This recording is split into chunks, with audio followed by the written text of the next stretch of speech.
Existe um texto muito conhecido, né? João 3,16, né? Que Deus amou o mundo de tal maneira, enviou o seu único filho para que nós pudéssemos ter a vida eterna. E eu estava pensando sobre esse tal maneira, né? Por que o autor escreveu dessa forma, né? De tal maneira? Porque eu imagino que João, na hora que ele estava escrevendo, ele queria talvez colocar algum exemplo que ele poderia, né, citar ali. Ah, Deus amou o mundo como a minha mãe me ama. Mas acredito que em determinado momento ele parava e falava, não, mas tem mães que não amam seus filhos. Então é um amor falho, não é o amor de Deus. Ou ele poderia pensar, não, Deus amou o mundo de tal maneira como meu pai me ama. Mas tem pais que não amam seus filhos. Isso acontece, então não é o amor de Deus. Deus amou o mundo de tal maneira como a minha esposa me ama. Mas hoje ela ama, mas pode ser que passe os anos e ela não ame mais, então é um amor falho. E aí eu acredito que ele chega nessa conclusão, não tem palavra para eu colocar aqui, não tem comparação. Não dá para comparar com o amor de esposa, com o amor de mãe, com o amor de pai, com o amor de amigo, com qualquer amor que nós podemos comparar. Não dá. Então ele põe isso de tal maneira. Eu imagino que na hora ele ali deve ter ficado maravilhado, porque não dá para definir o amor de Deus em uma palavra, sabe? Em alguém. Deus, ele é amor. E isso muda tudo. Isso muda tudo na nossa vida. Porque Deus é amor. E a Bíblia mesmo diz, ainda que os nossos pais, seu pai e sua mãe te abandonem, Deus jamais te abandonará. Então, o amor de Deus, ele é incondicional. Nós temos condições. Eu amo a minha esposa e ela me ama. Mas existem condições para que isso se mantenha. Agora, o de Deus, não. O de Deus é incondicional. E parte dele, né, foi falado aqui enquanto estava no louvor. Ele me amou primeiro. Não tem como brigar com esse amor. Ainda que eu expresse o meu amor para ele, Deus, eu te amo de alguma forma, mas ele sempre vai ganhar de mim. Sabe aquela coisa? Eu até quero mostrar para Deus que eu amo, isso é bom e Deus ama, mas Deus, ele sempre vai ganhar de nós. E eu só quero dar um exemplo. Vocês já devem ter visto em alguma calçada com muito cimento, mas algum mato saindo dela. Vocês já viram? Por que aquele mato consegue sair dali em um lugar que não é fértil para aquilo? É porque a natureza, ela é tão poderosa que não tem nada que consiga parar. E comparado a nós que conhecemos a Cristo, nós temos uma nova natureza. A palavra de Deus fala. Então por que muitas vezes nós não conseguimos manifestar essa natureza? Porque os mitos da vida, palavras negativas, pessoas conseguem colocar como se fosse um cimento. E nós achamos que no cimento não tem como ter fruto, não tem como manifestar a Deus. Mas ainda que exista corações endurecidos, ainda que exista um tipo de cimento na nossa vida, se nós entendermos a natureza que nós temos em Deus, nada pode nos parar.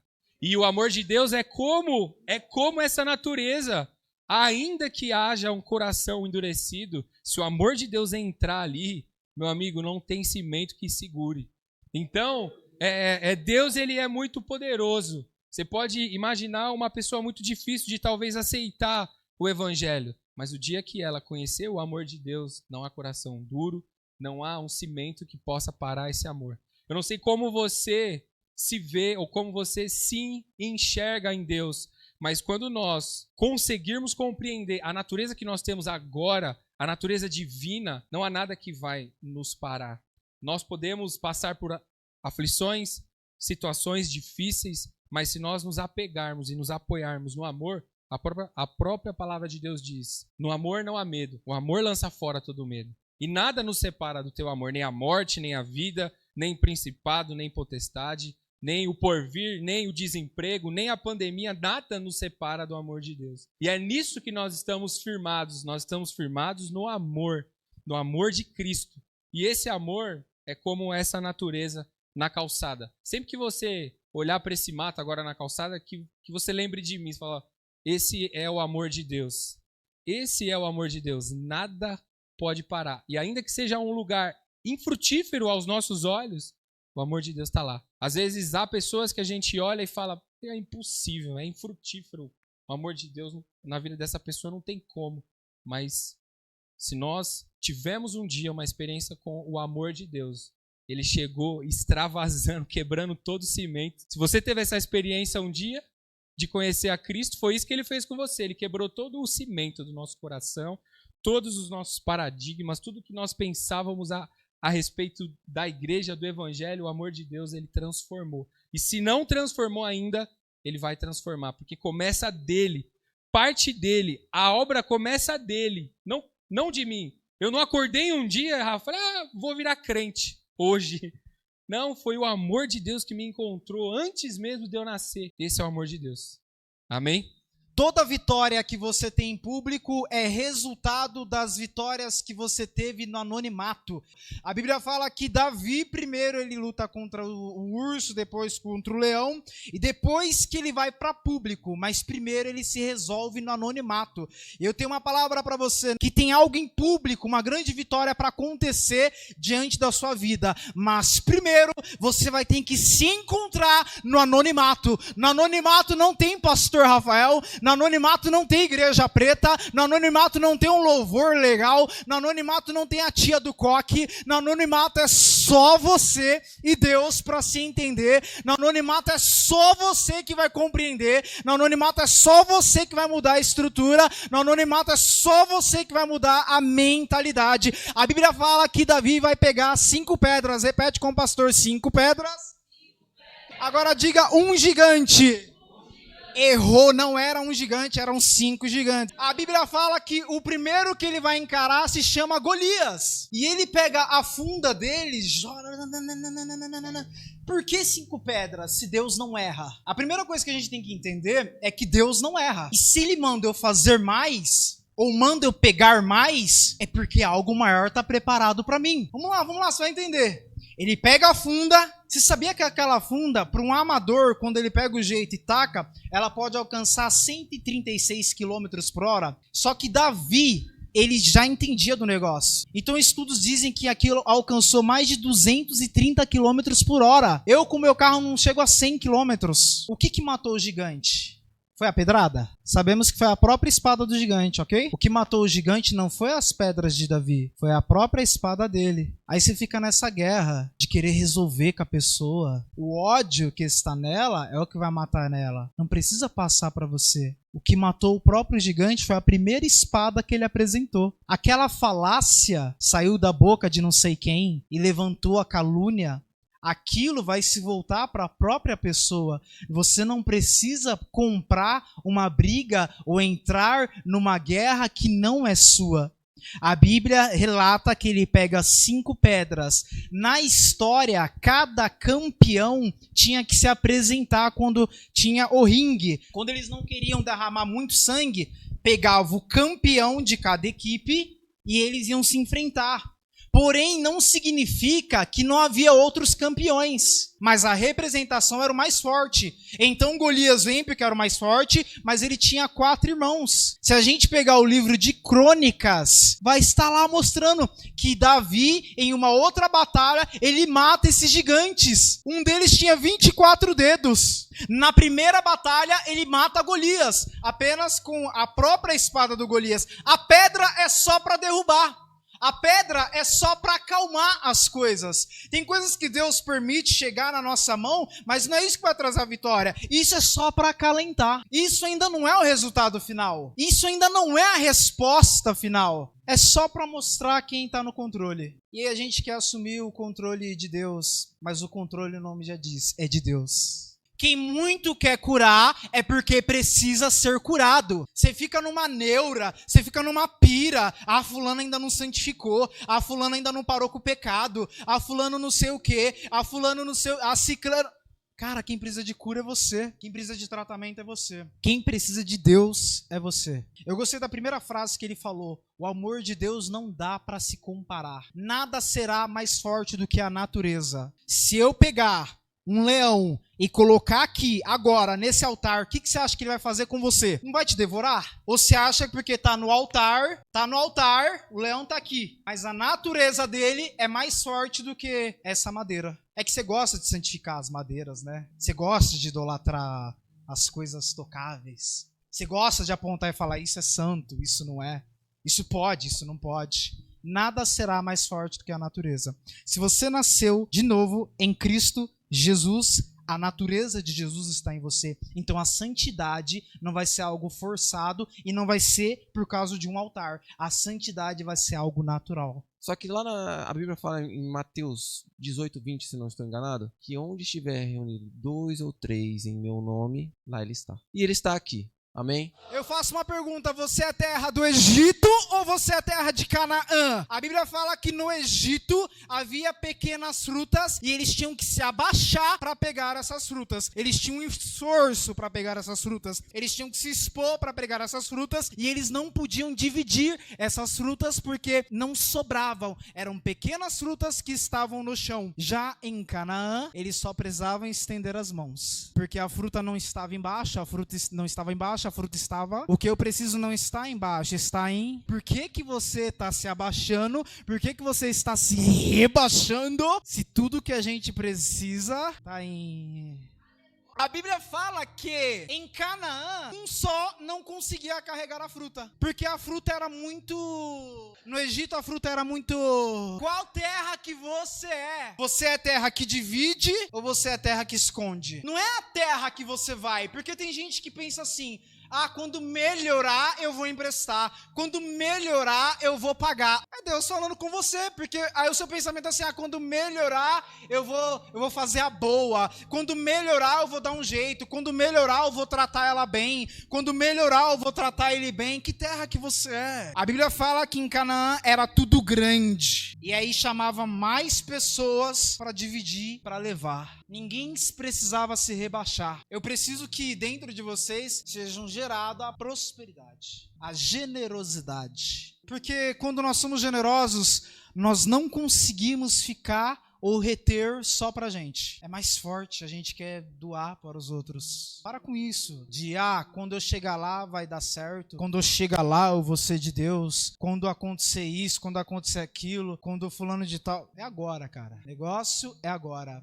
A Bíblia fala que ele vira para Noé e fala assim, você é justo, então você vai entrar na arca. A arca no dilúvio simbolizava a salvação. No Novo Testamento, quem simboliza a salvação? Que no Velho Testamento havia um dilúvio, mas Noé é salvo. A família de Noé vai, mas não por causa da família. Eles vão por causa de eles vão para a arca da salvação. Mas o trato de Deus não era com a família de Noé. O trato de Deus era com Noé. O trato de Deus não é comigo ou com você. O trato de Deus é com Jesus Cristo. Então, se eu entro na arca da salvação hoje, não é porque eu mereço, mas porque tem um trato com Jesus. Aí você entende que não é sobre você. Aí você acha assim, fala, não, mas eu sou de Deus. Eu rodopio, eu entrego revelação, eu prego, eu canto, hilariei, Jesus está comigo, não sei o que, vai. E aí você coloca muitos atributos sobre você. E o evangelho não é sobre a gente, o evangelho é sobre ele. E todo dilúvio que estava preparado para mim não vai me pegar, porque eu já estou nele. Precisa ficar claro para você nessa noite. O trato nunca foi com a gente. A arca foi enviada não é porque nós somos justos. Ou alguém aqui é justo? Quem é justo?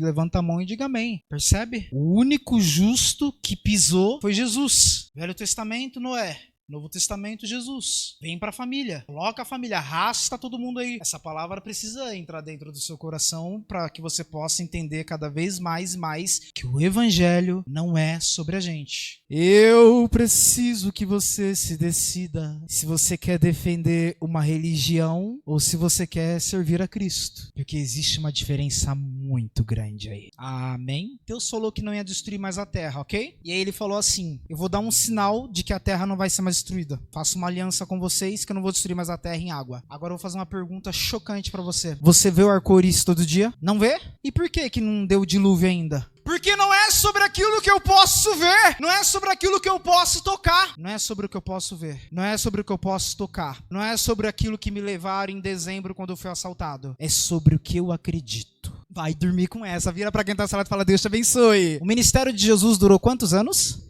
Jesus morreu com qual idade? Então, ele iniciou o ministério dele, ele tinha quantos anos? 30 anos. O que Jesus fez de 30 anos para trás, alguém sabe? Com quantos anos ele iniciou o ministério dele? Quantas moedas venderam Jesus? E a idade que ele iniciou o ministério? Quando ele tinha 30 anos para trás, ele não ativou o ministério dele. E ele foi vendido por 30, por que não 33 moedas, mas 30 moedas? O que eu aprendo com isso se eu fizer uma interpretação e uma revelação bíblica? Eu aprendo que com 30 anos de idade, não tinha ministério ativo. E isso pode ter preço. Mas a partir do momento que eu ativo o meu ministério, isso não tem... Eu tenho uma palavra para você nessa noite. Não tem tempo, não tem distância, não tem pessoas, não tem nada que possa ser mais forte do que a chamada que ele te deu. Você pode correr hoje, você pode correr amanhã, você pode correr no outro culto, você pode correr na outra vigília, mas não adianta. Ele vai te pegar. A frase que o Ale falou foi muito boa. Falou, ele me venceu. O amor, uma hora, vai te vencer. O amor, uma hora, vai te tocar. O amor, uma hora, será mais forte. Por que Jesus quer todo mundo reunido? Percebe que quando são vários nomes, a gente não se entende. Agora, quando é o nome de Jesus, a gente se entende. Porque dele, por ele, para ele, todas as coisas. Tem uma história que eu não canso de contar. Fui ligar para uma senhora e aí ela falou, não, ela já me atendeu brava. Trabalho no banco, aí liguei para ela. Eu não vou pagar. Brava e chateada. Vocês são tudo ladrão, não sei o que. Eu falei, senhora, vamos supor que ela chamasse Maria. Eu falei, dona Maria, aqui não consta nenhuma dívida. Aí ela, oi? Ela mudou o tom da voz dela. Falei, não consta, e realmente não constava. Falei, aqui não consta nenhuma dívida. Como assim, moço? Não tem nada?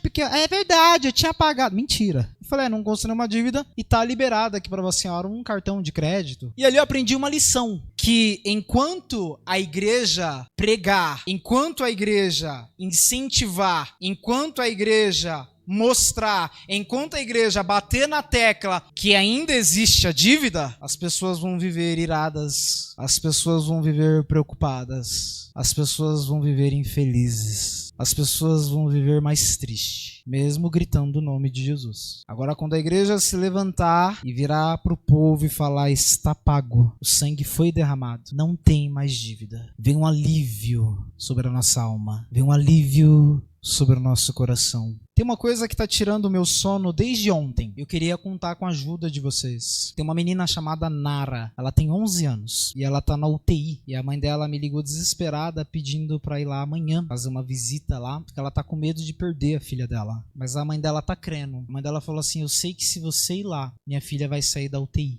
E eu queria que a igreja, nesse momento, repetisse assim, Jesus, pela fé, nós liberamos cura sobre a vida da Nara. Jesus falou que uma só palavra basta. Você tem noção do que nós estamos fazendo aqui? Você tem noção que nós estamos juntos pelo Evangelho, juntos por Jesus, juntos por Cristo. Jonas, capítulo 1. O Senhor enviou uma mensagem a Jonas, filho de Amitai. Vai à grande cidade de Nínive e prega contra ela, porque a sua maldade chegou até aqui. Olha o que Jonas fez. Resolveu se ausentar e ir para longe. Desceu até a costa, onde ele achou. Se ele achou, é porque ele procurou. E quem procura, toda vez que você quiser escapar de Jesus e você ir fundo nisso, você vai conseguir. Porque quem procura... E da mesma forma que toda vez que você quiser encontrar Jesus, você vai conseguir. O que você atrai é o que está dentro de você. O imã, ele pode tentar atrair plástico. Ele vai conseguir, igreja. O imã pode tentar atrair madeira. Ele vai conseguir, igreja. Mesmo que ele não queira, ele vai atrair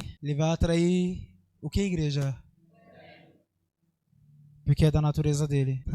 Eu tenho uma palavra para você. Mesmo que você não queira, você está sendo atraído por ele. O evangelho, ele explode a nossa alma. Aí Jonas falou assim, vou fugir. Encontrei um barco, tem um valor, pago o preço, entro e vou fugir. Aí tem várias revelações. Vamos pincelar essa parte aqui de que tem gente que a gente está colocando na nossa vida porque a pessoa está pagando um preço para entrar, mas ela não deveria fazer parte. Porém, você, por não reconhecer o seu valor, você aceita coisas pequenas.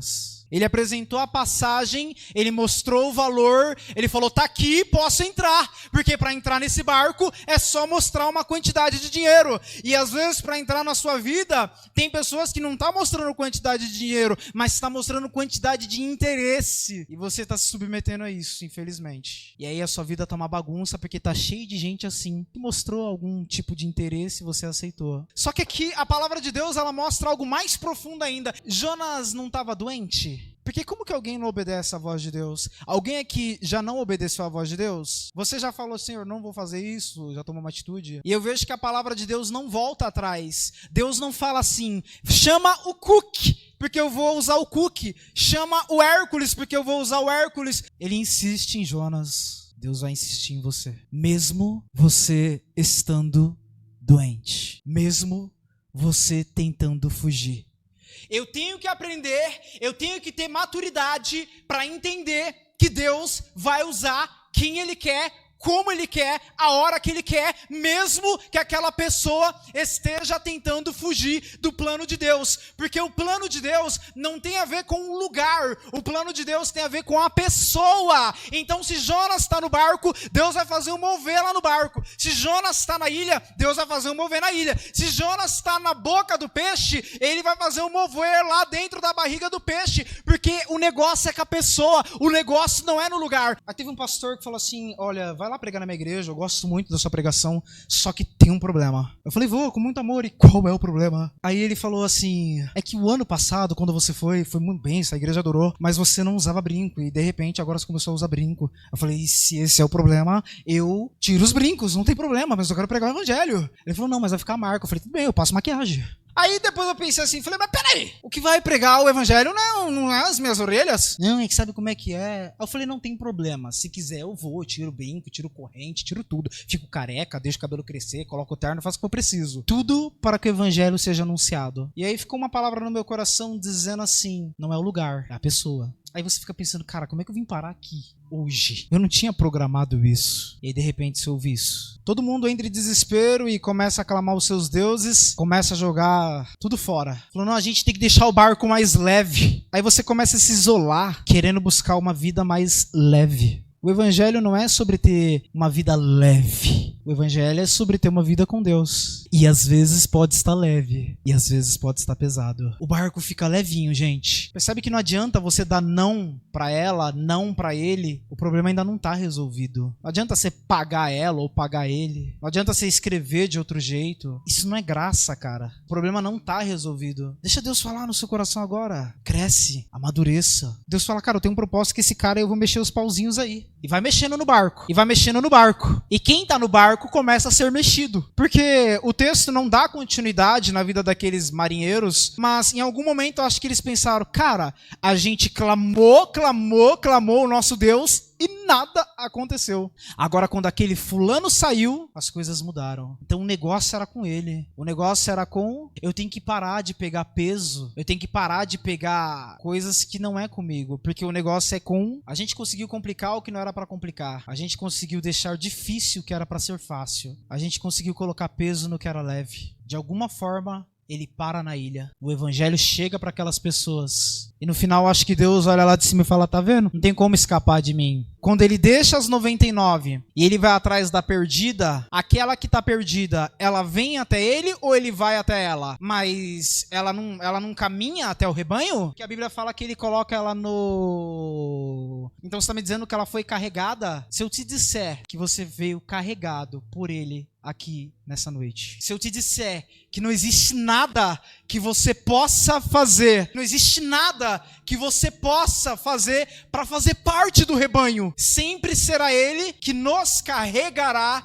que nos levará, porque não é pelo que fazemos, mas é pelo que foi feito. Porque se fosse pelo que fazemos, estaríamos perdidos, estaríamos cada vez mais errôneos, cada vez mais caminhando em transgressão e transgressão. Jesus falou assim, aqui na terra, os homens têm o dom para perdoar os pecados. Que a culpa que estava sobre você, ela possa sair agora. Vamos juntos? Eu te perdoo. Você está perdoado. Nessa madrugada, você está perdoado. Você está perdoado. Seja livre, liberdade. Ninguém vai entender nada. E não é pra entender mesmo. Vamos ficar se perguntando: o que aconteceu contigo naquela madrugada? Vai deixando Jesus falar. Vai deixando Jesus pegar o seu coração. Ele tá moldando, ele tá refazendo. Enquanto eu prego, que seja uma espada dentro de você, cortando tudo. Que as suas forças sumam agora. Que seus pés possam afundar agora. Mais.